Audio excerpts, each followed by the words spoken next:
Semestinya dipikirkan oleh Pak Prabowo karena biasanya yang gendut itu para pejabat, Iya. sementara rakyatnya kurus-kurus seperti saya gitu loh, contoh nyatanya Iya, gitu. iya, iya. Ini adalah sebuah bukti bahwa efisiensi itu memang dibutuhkan. Nah, efisiensi anggaran inilah yang disampaikan oleh Pak Prabowo Iya, harus menghadirkan kebaikan bagi masyarakat. masyarakat ya. Nah, ini sebenarnya tujuannya, cuma menerjemahkannya terlalu liar Para menterinya. para menterinya. Seperti misalnya Iya. Satrio Nah, sebagai Mendikti nah, Saintek. ya, gimana? Sebelum terjadi itu dia mengatakan UKT bisa naik nih atas efisiensi anggaran. Hmm, Nah, itu kan membuat resah. masyarakat resah. UKT naik, wah biaya kuliah Iya, tinggi nih, terutama mahasiswa ya. gara-gara efisiensi. Kemudian Ahmad Didi diralat bahwa UKT itu tidak akan naik. Asumsi ini pada dasarnya Pak Prabowo menyasar tentang perjalanan Iya, dinas, menyasar seremonial, iya betul. anggaran-anggaran yang tidak perlu Perlu. seperti ATK. Bahkan kalau kita melihat apa yang dilakukan oleh Pak Prabowo itu adalah keberanian Pak Prabowo ketika Pak Prabowo menginginkan efisiensi Ya.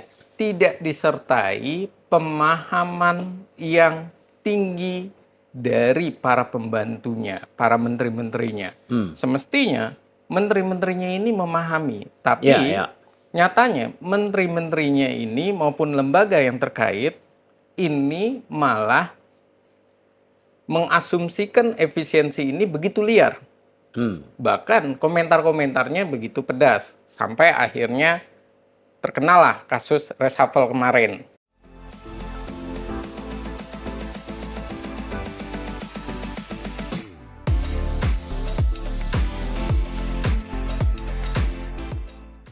Sobat Panangian, kembali saya undang lagi sobat saya yang sudah seringkali ada di channel ini. Dan kita akan membahas tentang perkembangan dinamika politik dalam 100 hari pemerintahan Pak Prabowo. Siapa lagi kalau bukan Efriza dari Citra Institute, ya. Apa kabar, Bung? Alhamdulillah baik Bang. Iya, iya. Kita Kayaknya ketemu lagi. makin kurus nih. Kayaknya. Efisiensi. Oh, Belum berdampak kepada kita efisiensinya. iya, iya, iya. Nah, saya akan bertanya tentang efisiensi ya. Iya. Tadi kita bicara dinamika politik. Bagaimana pandangan seorang Efriza tentang perkembangan ya dari efisiensi anggaran yang dikumandangkan oleh pemerintah? Gimana? Ya, kalau berbicara efisiensi anggaran, itu tadi pembukanya saya katakan bahwa niat Pak Prabowo, Presiden Prabowo itu baik sekali. Efisiensi ini untuk dialihkan kepada kesejahteraan masyarakat. Ya, ya, ya, ya. Dan tadi saya katakan juga, saya ini termasuk yang semestinya dipikirkan oleh Pak Prabowo karena biasanya yang gendut itu para pejabat, sementara rakyatnya kurus-kurus seperti saya gitu loh, contoh nyatanya Iya, gitu. iya, iya. Ini adalah sebuah bukti bahwa efisiensi itu memang dibutuhkan. Dan hanya bedanya efisiensi yang dilakukan oleh Pak Prabowo ini begitu terlihat ekstrim Oh, karena 306 triliun. triliun, sementara waktu Pak Jokowi itu 50 triliun misalnya. Iya, iya. Itu kecil. Dan polanya juga berbeda. Ya. Polanya Pak Prabowo di kementerian, lembaga, bahkan sampai ke pemerintah daerah. Ya, ya. Nah, itu pola yang sangat berbeda. Dan sisi yang ketiga, ini yang saya merasakan bahwa ketika Pak Prabowo menginginkan efisiensi, Ya.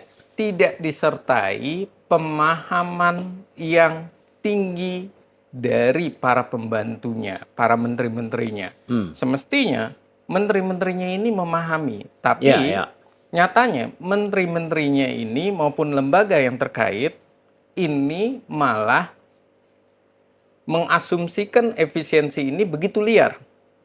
Bahkan komentar-komentarnya begitu pedas sampai akhirnya terkenalah kasus reshuffle kemarin.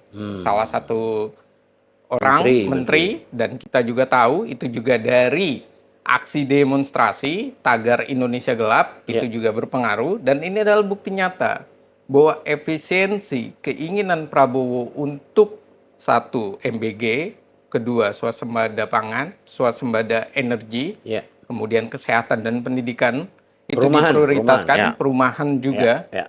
diprioritaskan untuk masyarakat. Ini memang bagus, ini memang sangat ideal buat masyarakat. Ya. Cuma persoalannya itu tadi, menerjemahkan impres itu yang tidak bisa dilakukan dengan akselerasi dan kebaikan dalam berkomentar maupun dalam diskusi di parlemen. Nah, inilah dampaknya. Dampak ini akhirnya membawa kepada kisruh seperti honorer yang kemudian katanya kena pemangkasan anggaran. Ternyata Kemudian ya PHK, kemudian kenaikan dari UKT, kemudian KIP, dan ternyata itu beasiswa. semua dibantah Sri Semua Mulyani itu kan? ternyata dibantah, dan asumsi ini pada dasarnya Pak Prabowo menyasar tentang perjalanan dinas, Iya. menyasar seremonial, Iya, betul. anggaran-anggaran yang tidak perlu seperti ATK. Bahkan kalau kita melihat apa yang dilakukan oleh Pak Prabowo, itu adalah keberanian Pak Prabowo menerjemahkan yang sempat dilakukan oleh Pak Jokowi. Oh iya. Pak Jokowi itu sempat mengungkapkan begini, semestinya rakyat mendapatkan bantuan itu sebesar 10 miliar. Kenapa yang didapatkan yang turun ke masyarakat cuma 2 miliar? Berarti 8 miliarnya itu rapat, 8 miliar itu dibagi untuk rapat, untuk kunjungan dinas, Iya. dan kemudian untuk melakukan sebuah studi banding. Ya, ke luar negeri. Hal-hal ini yang terjadi, Ya, 8 ya. miliar ke arah sana, 2 miliar turun ke masyarakat. Ya. Semestinya 8 miliar ke masyarakat, 2 miliar, 2 miliar yang digunakan untuk untuk hal tersebut. Ya. Ini yang ada di dalam TikToknya Pak Prabowo. Jadi Pak Prabowo ini juga menunjukkan bahwa cita-citanya para pemimpin republik ini, para presiden republik ini diterjemahkan dalam langkah ekstrim Pak Prabowo. Efisiensi anggaran. Efisiensi anggaran. Nah, efisiensi anggaran inilah yang disampaikan oleh Pak Prabowo harus menghadirkan kebaikan bagi masyarakat. Ya. Nah, ini sebenarnya tujuannya, cuma menerjemahkannya terlalu liar. Para menterinya seperti misalnya Satrio sebagai Mendikti Saintek. Sebelum terjadi itu dia mengatakan UKT bisa naik nih atas efisiensi anggaran. Nah, itu kan membuat masyarakat resah. UKT naik, wah biaya kuliah tinggi nih, gara-gara efisiensi. Kemudian Ahmadi diralat bahwa UKT itu tidak akan naik. Tapi udah sempat ralat-ralat hal inilah yang sama seperti apa yang dikatakan oleh Pak Jokowi dulu. Menterinya lebih baik bekerja daripada gaduh. Lebih baik dia tidak banyak bicara daripada berbicara, malah membuat masyarakat resah. Dan inilah yang terjadi. Dan semestinya hal-hal ini, salah satu yang paling penting adalah peran dari Menteri Koordinator. Menteri Koordinator itu siapa? Para partai politik umumnya ditaruh di Menteri Koordinator. Mereka yang harusnya juga mengawasi kinerja para menterinya. Dan ini harus diterjemahkan dengan baik. Kalau ini kekompakannya terlihat. Tidak kompak satu dengan yang lainnya. Ujung-ujungnya adalah selalu menyalahkan kepada Prabowo. Padahal langkah kebijakan Prabowo ini untuk masyarakat tapi belum bisa diterjemahkan oleh menteri-menterinya dengan baik. Oleh menteri-menterinya ya. Ya, jadi kalau begitu bisa dikatakan menteri yang akan datang dengan reshuffle kemarin ini bekerja supaya lebih hati-hati lagi ya. Menerjemahkan dan berkomunikasi mungkin, gimana? Iya. Mengapa Pak Jokowi kemarin juga menunjukkan satu kata bahwa Prabowo ini adalah presiden yang kuat, bukan sekedar secara kuat dukungan partai politik, tapi juga secara personal. Dan yang kedua, kita juga harus melihat pertanyaannya adalah kenapa reshuffle itu hanya satu? Oh iya, tuh. Kenapa tuh? Bisa jadi itu adalah sebuah efek kejut, sebuah Oh, warning, dan ya, sebuah ya, ya. bentuk Pesan. pernyataan bahwa Prabowo bersama dengan rakyat Indonesia. Satu, Oh, warningnya adalah menteri-menteri yang tidak beres akan dicopot. oh, Tidak peduli reshuffle itu harus berapa lama. Itu yang pertama, karena hanya dalam waktu 4 bulan, umumnya 10 bulan. iya, iya, iya. Prabowo begitu cepat dan satu orang bermasalah melawan kepegawaiannya misalnya, itu yang terjadi, Menristek, Dikti, Mendikti Saintek. Maaf, tapi ada yang menyebutkan dia mengundurkan diri. Iya, mengundurkan Atau, diri ya. ini, saya rasa kan pernyataan dia baru-baru ini. Tapi setelah Oh, reshuffle itu keluar, oh ya, artinya ya, ya. dia lebih ingin berbuat ataupun memperbaiki namanya. Jadi dia ingin Oh, elegan lah. ya, ya, Bahasanya elegan di pemerintahan juga begitu elegan bagi Prabowo ya, sebagai ya, pemimpin ya, dan ya, dirinya. ya. Jadi hanya menjaga ya. Iya, keeleganan inilah yang saya rasa ini hal yang baik. Ya, ya, ya. Dan Menteri Dikti Saintek ini, saya rasa ini adalah warning. Karena banyak komentar dia yang begitu kontroversial. Ya. Pertama, komentar dia yang menyatakan nomenklatur kementerian ini membuat kerjanya sangat sulit, membuat kerjanya tidak bisa cepat. Ini yang pertama. Yang kedua, dia menyatakan bahwa efisiensi anggaran ini akan bisa memicu kenaikan UKT. Dan ia juga tidak mau untuk melakukan efisiensi. Dan jangan-jangan ini adalah pernyataan dari Prabowo. Raja kecilnya itu adalah Satrio. Kenapa ini bisa dianggap sebagai pernyataan? Karena komentar-komentarnya ini nggak sesuai. yang tidak sesuai dengan keinginan Pak Prabowo Prabowo untuk melakukan efisiensi. Nah, raja kecil ini terlihat dari misalnya dia akhirnya memilih untuk mengundurkan diri. Nah, ini kan berarti kan ada sesuatu yang tidak baik juga mungkin di dalam dirinya. Daripada dia dianggap kena reshuffle, dia berkinerja buruk, mendingan saya nulis bahwa saya mengundurkan diri. Padahal hak prerogatif presiden. Dan itu pun juga sebuah keanehan dalam bernegara. Tapi pada intinya itu juga sama-sama baik apa yang akan dilakukan. Nah, ini adalah sebuah warning. Siapapun bisa di reshuffle. Dan yang kedua, reshuffle ini juga karena dorongan dari masyarakat. Dorongan dari BEM yang salah satunya juga berbicara tentang pendidikan. Mereka menyatakan bahwa Dikti ini harus dicopot. Dikti Saintek ini harus dicopot. Dan buktinya adalah Pak Prabowo mencopot itu. Artinya semangatnya itu tinggi. Jadi menteri-menteri ini bukan lagi seperti eranya Pak Jokowi, ditunggu berlama-lama, terus diberikan sebuah pesan, jangan gaduh, baru habis itu di reshuffle kalau masih gaduh, dan itu yang terjadi dengan Rizal Ramli misalnya, Sudirman Said, begitu kan, ketika gaduh. Nah, hal-hal ini berbeda dengan apa yang dilakukan oleh Pak Prabowo. Dia tidak banyak bicara langsung.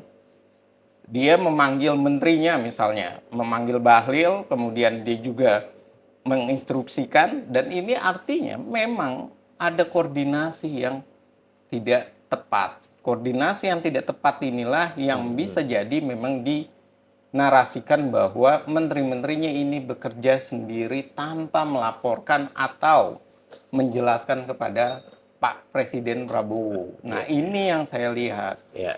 Nah, berarti kesimpulannya soal reshuffle ini masih akan ada reshuffle ya? Kalau melihat situasi sekarang, Pak Prabowo memang harus melakukan reshuffle kabinet. Karena apa? Kebutuhan untuk menselaraskan, kebutuhan untuk mencari orang-orang yang tepat. Hanya saja yang menjadi permasalahan sekarang adalah dilemanya. Efisiensi ini harus disertai juga dengan nomenklatur kementerian yang buat orang-orang begitu gendut. Begitu besar obesitas. Nah, ini harus dijawab oleh Pak Prabowo. Jangan juga Pak Prabowo, staf khusus menteri begitu banyak yang dilantik. Dan akhirnya anggaran itu juga larinya begitu banyak kepada kepegawaian yang tidak penting-penting itu. Jangan lagi Prabowo memikirkan bahwa dia harus merangkul para relawannya, orang-orang yang telah berjasa tapi ia mulai harus membuktikan bahwa yang tidak beres disingkirkan. Satu itu, dan yang kedua, dia juga harus berani melakukan apa yang dilakukan oleh Pak Jokowi. Ketika dia melihat efisiensi ini harus dilakukan, lembaga-lembaga yang berada di dalam Perpres misalnya, Inpres, atas keputusan-keputusan itu dibubarkan. Jadi efisiensi ini benar-benar sesuai juga bagaimana melakukan efisiensi terhadap lembaganya. Melakukan sebuah efektivitas pemerintahannya. Jangan sampai efisiensi dibicarakan, tapi pemerintahannya begitu obesitas. Sementara sisi yang lain, orang yang ditempatkannya tidak sesuai. Nah, inilah yang terjadi. Contoh nyata. Menteri Dikti Saintek kemarin yang diangkat oleh Prabowo, ini terlihat sekali yang baru. Berbicara kepada teknologi, berbicara kepada sains. Dan itu artinya Pak Prabowo mau memajukan sebuah negara ini lebih cepat dalam soal teknologi, kemajuan seperti keinginannya. Nah, kemarin kenapa harus mencari orang yang tidak seperti yang sekarang? Nah, hal-hal inilah yang terjadi. Artinya Pak Prabowo baru menyadari bahwa visi misinya juga belum tentu tepat orangnya. Dan mencari orang yang tepat adalah dengan cara melakukan reshuffle. Bila perlu, nomenklatur kementeriannya ini, kalau perlu memang dirampingkan kembali. Dan ini adalah suatu hal yang sangat penting bagi masyarakat. Karena kalau tidak, efisiensi ini malah juga meresahkan ketika orang-orangnya tidak dapat bekerja dengan baik. Contoh saja, tagar, kabur aja dulu. Apa itu? Noel malah membuat gaduh. Bahkan Noel bilang apa? Noel mengatakan silakan kabur, jangan kembali lagi. Nah, ini kan luar biasa gaduhnya gitu loh. Nah, harusnya nggak boleh gitu ya? Harusnya kan apa yang dilakukan oleh kementerian yang lain yang menyatakan mungkin mereka mau melakukan upaya beasiswa, bekerja, kemudian mereka kembali untuk membangun negeri ini. Setelah mendapat ilmu. Nah, ini kan hal yang baik gitu loh. Yang sangat menyejukkan. Tapi Noel, Bahlul itu kan beda. Bahlul mengatakan bahwa yang kabur-kabur itu tidak punya semangat nasionalisme. Nah, ini kan luar biasa gitu loh. Sementara pertanyaannya, bisa tidak memberikan lapangan pekerjaan, bisa tidak menaikkan pendapatan terhadap masyarakat. Nah, ini kan yang semestinya dijawab oleh para mereka yang berada di kementerian ataupun wamen. Tapi mereka malah berbicara berseberangan dengan keinginan Prabowo, berpihak kepada kepentingan rakyat. Dan Noel pun kemarin sempat juga kan mengalami diganti oleh Pak Jokowi. Nah, hal-hal kayak gini yang sudah memang pernah diganti oleh Pak Jokowi nggak usah diangkat lagi lah. Yang sudah pernah terlihat track recordnya sebagai menteri-menteri yang giveaway atau menteri-menteri yang tidak baik, sudah singkirkan saja gitu loh. Lebih baik mencari bibit-bibit baru di Indonesia. Jangan seperti eranya Jokowi merasa bahwa bibit Nadiem Makarim itu adalah suatu hal yang baik. Ternyata pendidikan di Indonesia paling buruk di tangannya Nadiem Makarim. Dan ini yang harus dicermati oleh Prabowo, jangan mengulang kesalahan Pak Jokowi. Nah, ada juga menarik dari perayaan HUT Gerindra yang ke-17 ya kan. Di mana Jokowi diberikan pidato kan. Nah, tapi yang menarik di situ menurut Anda sedikit-sedikit yang dicalakan Jokowi, sedikit. Apa pesannya sebenarnya? Ya, ada menarik memang. Ini hal yang menarik selain satu sisi menyalahkan Jokowi, sisi yang lain menjadi trending di masyarakat ketika di bandara itu Pak Jokowi mau merangkul Ibu Iriana. Iriananya menolak. Dan ini menjadi sebuah trending. Ada apa ini ibu negara, mantan ibu negara ini menolak Pak Presiden? Dan kalau dipelajari, ada banyak hal. Yang pertama memang, satu sisi, Pak Jokowi ingin memberikan edukasi kepada kita. Kalau misalnya salah, seorang presiden, ya dikritik. Jangan takut. Karena yang sekarang begitu kuat. Prabowo bisa jadi begitu menakutkan kalau dikritik kan. Nah, itu yang ingin diingatkan oleh Pak Jokowi. Yang kedua, yang ingin diingatkan juga oleh Pak Jokowi bahwa Prabowo itu bisa menjadi presiden, itu karena dirinya. Oh. Dan dirinya juga yang pernah mengalahkan Pak Prabowo. 2 kali. Iya, dan sisi yang lain, Pak Jokowi juga memberikan sebuah pemahaman baik bagi masyarakat. Apa? Rasa menghormati. Pak Prabowo menghormati Pak Jokowi dengan cara mengundangnya. Ya. Dan begitu juga Pak Jokowi menghormati Pak Prabowo dengan cara memberikan pidato. Dan ini adalah kesantunan kearifan yang luar biasa. Bahkan yang ketiga, ini adalah sebuah bentuk dari sindiran maupun pernyataan tidak langsung. Maksudnya? Bahwa Pak Jokowi menginginkan sebuah perlindungan karena ia sudah purna tugas. Jangan sampai banyak riak beredar tentang dia. Dan Pak Prabowo pun menunjukkan sebuah etika, sebuah keadaban dalam berpolitik. Ya. Siapapun presidennya pernah berjasa. Harus dihormati. Harus dihormati, jangan dicaci seperti yang dikatakan oleh Pak Prabowo tentang Ibu Megawati maupun Pak Jokowi. Ya. Dan ini adalah sebuah rasa kesejukan yang sedang dibangun oleh Pak Prabowo, mereka ya? berdua, Prabowo dan Pak Jokowi. Hanya saja, ini dia permasalahannya. Politik di Indonesia sejuk itu tidak menyenangkan. Politik di Indonesia lebih seru kalau ada gimmicknya.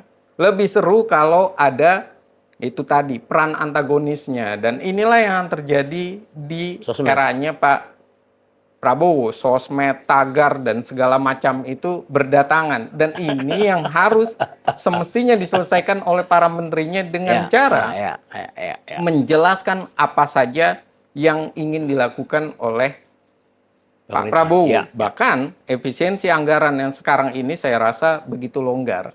Kenapa begitu longgar? Karena Ibu Sri Mulyani sebagai Menteri Keuangan itu beberapa kali menyatakan bisa mengevaluasi, bahkan melakukan evaluasi. Dan sisi yang lain, ini adalah hal yang baik karena kesadaran masyarakat juga tinggi, kesadaran lembaga negara tinggi. DPR saja akhirnya memotong anggarannya, MPR memotong anggarannya, DPD memotong anggarannya, bahkan Kemenhan pun memotong anggarannya. Dan artinya kalau ini ditargetkan 750 triliun, sekarang baru 306, begitu menakutkan. Bagaimana nanti kita menghadapi langkah sama untuk sampai 750 triliun. Dan ini adalah PR. PR bagaimana kegaduhan itu bisa diredam ketika efisiensi itu berjalan. Karena luar biasa. Contoh paling gampang adalah markup dalam hal belanja. Iya. Itu udah kebiasaan lama ya? Iya. Diajukan oleh pihak ketiga 25 juta misalnya. Tapi diajukan oleh sebuah lembaga bisa 45 juta. Dan itu adalah suatu hal yang biasa saja buat mereka. Bahkan celana saja, untuk pengadaan celana, baju dinas, dan segala macam, misalnya, diajukan ukurannya besar. Tapi pas dipakai sempit.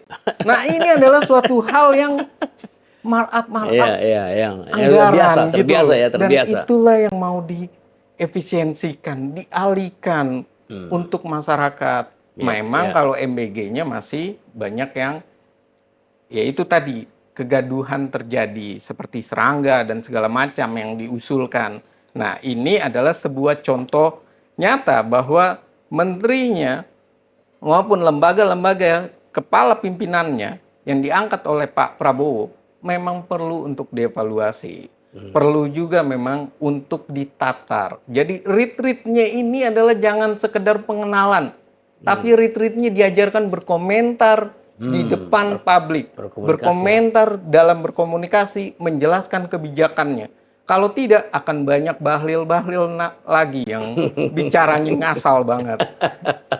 Oke, ada yang menarik juga dalam perayaan 17 tahun Partai Gerindra, di mana dari hasil Kongres luar biasa diusulkan supaya Presiden Prabowo maju kembali di tahun 2029. Apa makna itu? Ya, kalau makna itu saya melihat yang pertama ada sikap patriot atau sikap gentlenya Pak Prabowo. Kalau gagal programnya, jangan pernah mengajukan dirinya. Saya malu. Ya, itu malu. Artinya memang dia mau bekerja untuk rakyat. Dan dia mau berjuang untuk rakyat dan tahu malu. Itu adalah suatu hal yang bagus ya. Sangat penting di Indonesia. Karena di Indonesia tahu malu itu susah. Ya. Banyak Nah, yang nggak tahu malu berarti. wah, luar biasa itu, gitu loh.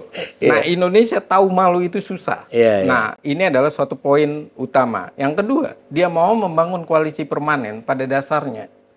Intinya adalah supaya masuk ke dalam pemerintahan itu dengan solid. Karena apa? Hmm. Rata-rata mereka itu malah bermain di pemerintahan untuk menaikkan ratingnya, menaikkan Oh, popularitasnya. Nah, partainya.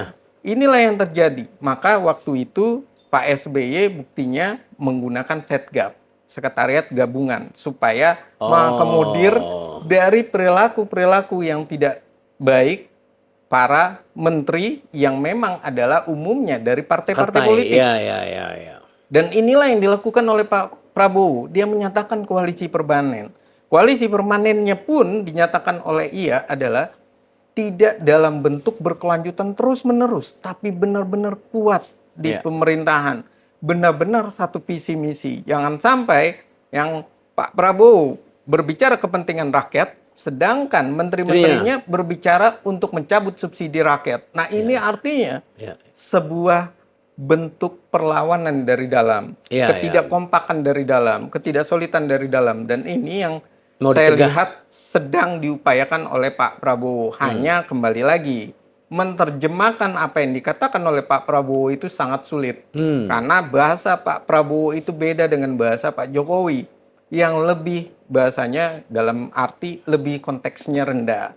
Misal ketika Ya. dia tidak mau atau belum siap menjadi calon presiden, ia lebih kepada tanya kepada Ibu Megawati, tanya kepada ketua umum saya.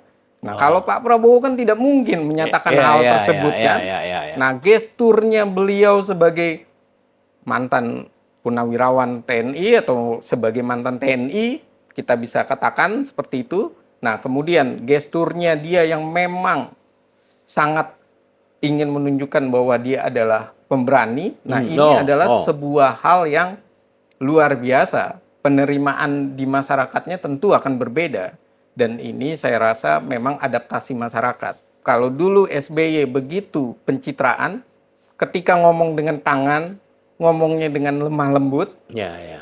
Pak Jokowi konteksnya begitu ke rakyat, bahkan sampai seperti kok tanya saya. Nah, Ya, ya. hal-hal kayak gitu ngebanyol. Sementara kalau yang ini benar-benar serius, benar-benar mau berjuang untuk rakyat, dan benar-benar pasang badan. Ya. Nah, inilah yang ingin ditampilkan oleh Pak Prabowo. Hanya permasalahannya, apakah Pak Prabowo bisa dicintai emak-emak atau tidak? Nah, ini saja kan persoalannya. Ya, Kalau ya. dua presiden yang lalu sangat dicintai sama emak-emak karena gantengnya, Ya, yang satu karena kurusnya, ya, ya. kurus yang seperti masyarakat umum biasanya. Oh, jadi ini harus ujian bagi Prabowo untuk menunjukkan apakah dia akan dicintai emak-emak gitu ya? Iya, nah itulah yang disampaikan oleh Pak Prabowo. Dia ingin dicintai emak-emak ketimbang dia berbuat salah di Iya, karena mengelola menteri atau ya, mengelola negara ini. statement itu pernah dikeluarkan beliau itu pada saat ulang tahun dari ini kan, ulang tahun dari NU ya. Ya, dia bilang saya lebih takut kepada emak-emak. Nah, ini adalah bukti Iya, nyata iya, gitu iya, loh. iya, iya, relevan ya. Dan ini juga menunjukkan sikap seorang presiden yang ingin berpihak kepada rakyatnya. Hmm. Dan dia pun tahu bahwa pemilik republik ini di jalanan sekalipun itu adalah emak-emak. Dan itu patut kita pahami maksud dari konteks Pak Prabowo itu sendiri. Ya. Jadi kalau menurut Anda efek politik dari pernyataannya KLB bahwa dia mengundang kembali untuk maju 2029 kepada terhadap partai-partai kan tentu ada pro kan dan kontra kan gimana? Iya, kalau saya Kayak lihat, contoh misalnya ya kayak Demokrat kan oke gitu loh. iya, PAN juga terlihat nggak keberatan. Golkar, iya. nah, gimana? Kalau saya lihat untuk saat ini tentu saja partai-partai ini setuju karena kepuasan masyarakat begitu tinggi terhadap Prabowo. Nah, Prabowo kepuasannya 80,9%. Sementara keterpilihannya juga begitu tinggi, 58,9%. Ya. Dan ini menunjukkan bahwa harapan masyarakat masih tinggi terhadap Pak Prabowo. Berikutnya, gebrakan Pak Prabowo ini begitu sangat spektakuler dan Ya. didukung oleh banyak elemen. Ya. Kebijakan MBG, kebijakan efisiensi, Betul. anggaran, dan Betul. jangan lupakan juga bagaimana Pak Prabowo berani melakukan reshuffle kabinet cuma satu orang. Ya. Nah, ini adalah sebuah bukti bahwa ia benar-benar peduli dan percaya kepada rakyat. Dan ini pun yang saya lihat dinilai oleh para pimpinan umum partai politik. Mereka mempelajari ini. Dan bisa jadi memang ke depannya ini kan presidential threshold dihapuskan. Ya. Artinya ada kesempatan partai-partai, semua partai-partai mengusulkan presiden. Tapi kalau kepuasan Prabowo itu tinggi, kecintaan masyarakat kepada Prabowo itu tinggi, jangan lupakan partai-partai politik di Indonesia tentu akan berpikir panjang. Buat apa mereka capek-capek berjuang kalau seandainya ternyata mereka pun kalah dan merosot suaranya. Dan ini adalah kondisi yang mereka pelajari. Maka saat ini saya yakin mereka sangat kompak. Mereka sangat mendukung kebijakan dari Pak Prabowo. Hanya saja yang perlu saat ini adalah Pak Prabowo bekerja sama dengan Gibran dengan baik. Dan lebih membangun Gibran juga ke masyarakat-masyarakat. Kenapa? Karena Pak Prabowo itu tidak bisa bekerja sendiri. Dia harus juga mensinergikan Gibran ini sendiri. Jangan sampai terlihat ada matahari kembar di dalam kabinet. Jangan sampai tampak seperti JK dengan Jokowi maupun SBY dengan JK. Karena apa? Karena bagaimanapun apa yang dilakukan Gibran di lapangan itu sangat bagus, sangat baik. Karena Gibran ini selain anak muda juga bisa untuk mengkonsolidasikan, mensolidkan apa yang diinginkan oleh Presiden Prabowo. Walaupun ketika memimpin rapat ia membaca seperti membaca teks. Terlalu kaku, tekstual sekali. Cuma ya itu tadi, dia perlu dibimbing. Dan pembimbingnya adalah seniornya yang paling baik. Senior yang paling berani. Dan saya rasa inilah yang perlu untuk dibagi perannya. Karena kalau Pak Prabowo sendirian, kembali lagi, ia nanti akan sulit. Lebih baik berbagi peran juga. Nah, ini perlu untuk dikedepankan. Bukan soal etik lagi, tapi ini soal kebersamaan pemerintahan. Karena pemerintahan berhasil juga otomatis dilihat kekompakannya. Nah, ini yang perlu dipelajari.